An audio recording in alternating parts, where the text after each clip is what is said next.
날씨가 많이 선선해졌죠. 예.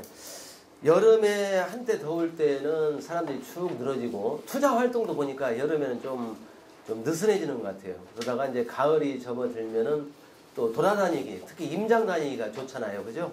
그래서 우리 경매 쪽도 그때쯤이면 이제 활발하게 움직이는데, 주로 이제 경매 투자하시는 분들의 유형을 보면은, 요즘 뭐 부동산 경기가 안 좋다, 또는 뭐 세법 제도가 또 조만간 개정될 가능성이 있으니까 그때까지 기다려보자, 이런 이유로 경매가 그런 어떤 이슈가 나올 때마다 뜨겁게 달아오르기도 하고 또는 약간 차분하게 가라앉기도 하고 그렇습니다.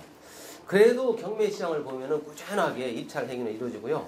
최근 들어서 아파트를 보면은 그 경매 시장의 바로메타가 아파트가 아닌가 생각이 돼요. 왜? 가장 일반인들이 관심이 많은 것이 아파트거든요. 그래서 아파트 낙찰가율이 높아지면 부동산 경기가 좀 좋아지는가? 이렇게 이제 느끼는 것이고, 아파트 낙찰가율이 낮아지면 또 다른 것과 관계없이 경기가 좀 안 좋은 모양이야.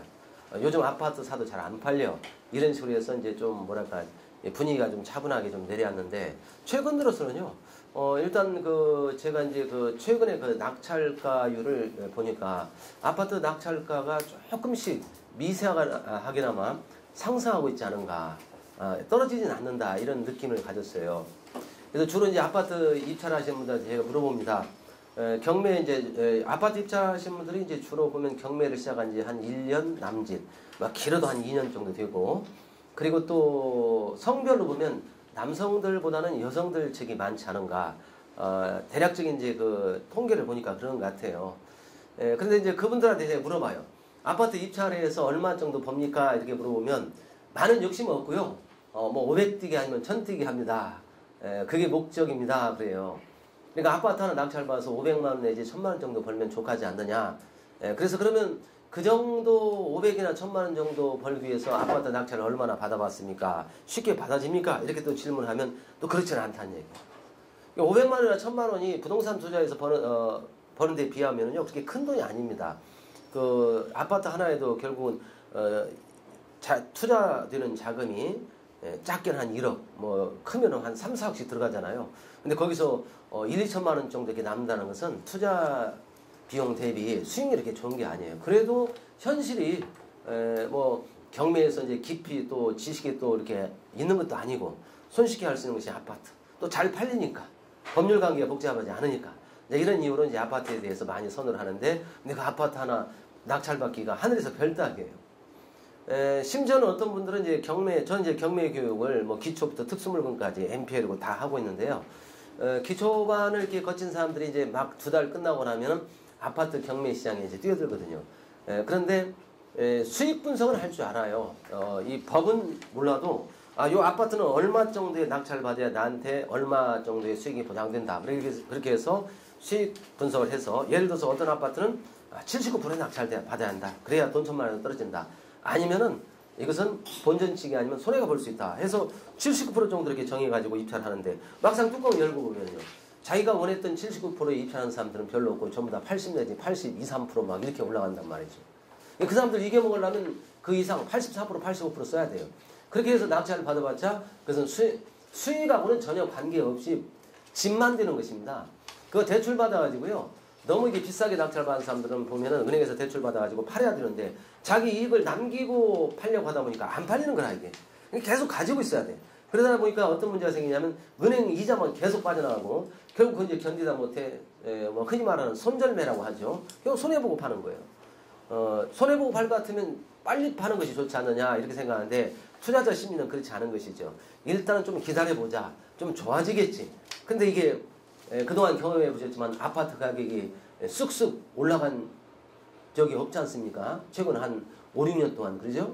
제자리 걸음 내지는 오히려 하락한 지역이 많다는 얘기죠.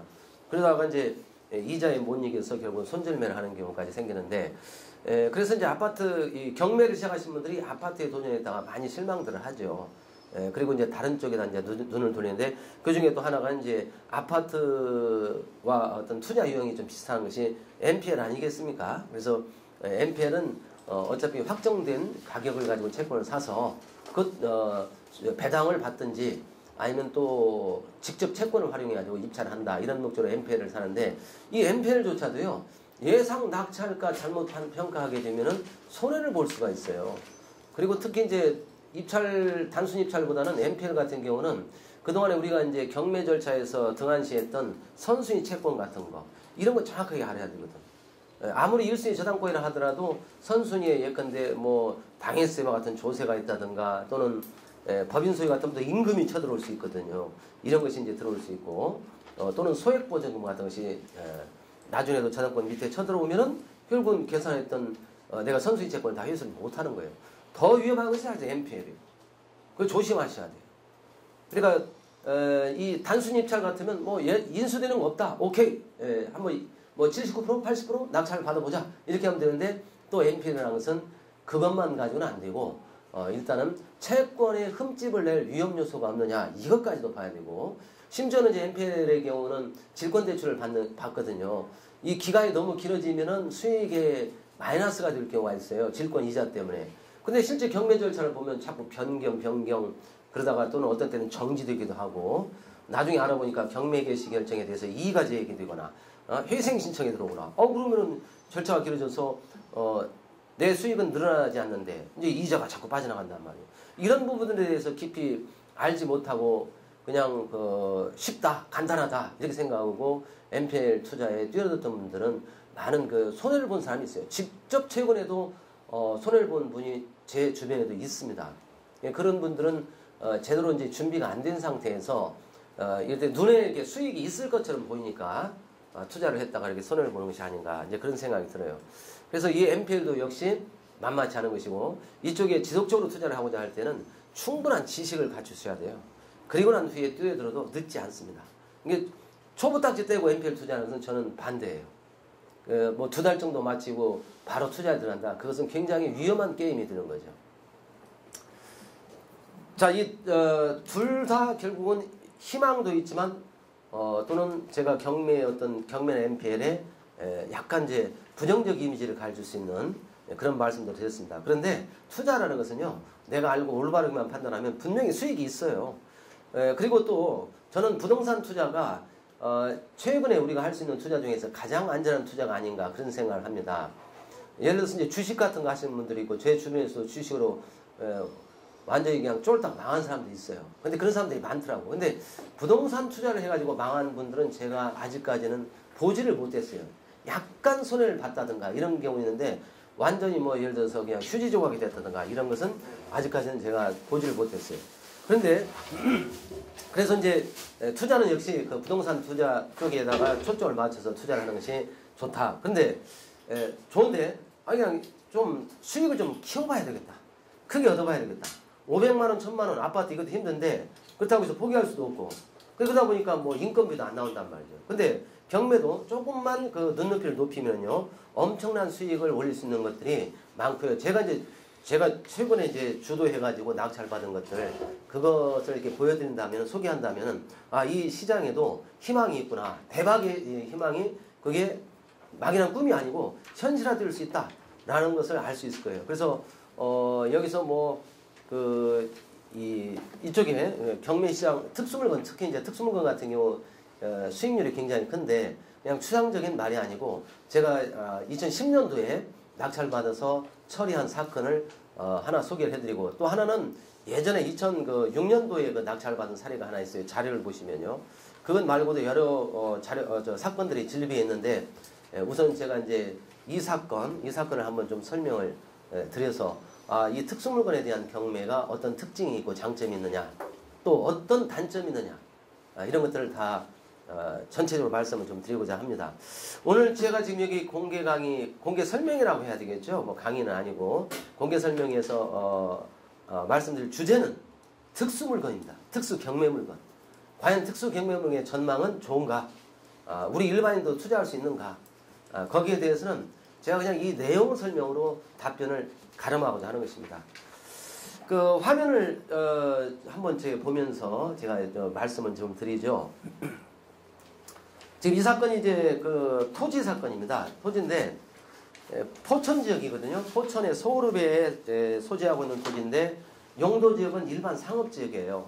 그러니까 상대적으로 좀 토지 가치가 높은 지역이라고 볼 수 있겠죠. 그렇죠? 일반 상업지역인데 토지 평수가 좀 크죠. 저기 408평입니다. 그리고 이제 또 하나 특징은 뭐냐면 건물이 매각에서 제휴가 됐어요. 이제 저런 거 나오면은 입찰하는 사람들은 좀 싫어하죠. 저렇게 붉은 글씨로 뭐 예를 들어서 매각 제외다 또는 뭐 인수다 이런 말 나오면 사실은 좀 선호도가 떨어지는데, 그런데 경매에서는요 빨간 글자가 나오는 것 중에서 대박이 납니다. 아무 문제 없는 것은 대박 안 나요. 절대 그럴 수가 없어요. 건물이 매각 제외가 됐다. 그러면 여기서 우리가 이제 이런 걸 보면서 생각할 수 있는 것은 지상에 건물이 있는가 본데 왜 토지만 나왔을까? 그럼 혹시 법정상권 등의 문제가 생기지 않을까? 라는 것을 먼저 이게 떠올리게 될 거예요. 예, 토지만 매각. 예. 그리고 이제 감정가를 보니까 37억 8,560만 원이에요. 저게 2006년도의 감정가입니다. 우리가 입찰한 것은 2010년도니까 그로부터 약 한 4년 후에 낙찰을 받은 것이죠. 그렇게 해서 이제 뚝 떨어지다가 26%까지 떨어졌단 말이에요. 이렇게 쭉 보면 여기 9억 9천 26%까지 떨어졌어요. 여기 이제 물론 이제 우리 구독시험 표기상으로는 여기 편의상 1차라고 했는데 이건 1차가 아니고 예전에 한번 경매가 됐다가 취하가 된 적이 있어요. 그때 취하될 당시에 마지막 최저 매각 대금이 15억 5천 500여만 원이었어요. 그래서 이제 법원에서 새로 다시 경매 신청이 들어오니까 어차피 여기서부터 시작해봤자 떨어질 거, 그렇게 해서 최저 매각 가격을 지난번 취하될 때의 가격을 1차 가격으로 이렇게 매긴 것입니다. 자, 이거 뭐 최저 매각 가격이야 이건 법원에서 얼마든지 특별 매각 쪽으로 바꿀 수가 있어요. 그래서 그런 내용이고요. 혹시라도 이제 감정가가 이렇게 다르지 않느냐 뭐 이런 오해가 있을까봐 제가 말씀드리는 거예요. 이게 떨어졌단 말이죠. 이게 실차 3차지만은 이 가격부터 시작하면 한 6차, 7차 정도 되겠죠, 그렇죠? 그만큼 툭툭 떨어졌어요. 4분의 1 가격. 낙찰은요. 낙찰은 11억 5천에 낙찰을 받았죠. 단독 입찰이었습니다. 그러니까 감정가 대비로 보면은 얼마 정도에 싸게 받았어요? 26억을 싸게 받은 거죠. 그렇죠? 37억 원이 넘는 것을 11억 5천에 받았으니까 26억 정도 싸게 받았다. 자, 그러면 여기서 이제 의문을 갖는 것이 26억 싸게 받았으면은 완전 대박 아니냐. 근데 실제 저 토지가 과연 37억 원 정도의 가치가 있느냐. 우리가 이것도 그걸 따져봐야 돼요. 그리고 또 하나 26억 벌었다고 하지만 유치권이나 그 밖에 어떤 그 내용에 의해서 위험 요소에서 뭐 예를 들어 일부가 뺏겼다면 뭐 유치권 같은 것으로서 공사비를 만약에 지급할 수밖에 없었다면은 결국은 또 수익은 26억이 아니고 그보다 훨씬 줄어들 수 있는 것도 아니냐. 이제 이런 것들을 우리가 이제 같이 이 사건을 놓고 생각을 해보셔야 되겠습니다. 그 이제 낙찰이 이렇게 됐는데 30% 됐죠. 물건을 이제 제가 처음에 저걸 발견했을 때요. 여기 화면을 한번 제가 물건을 한번 보여줄게요. 첫인상이 어떤지 한번 보세요.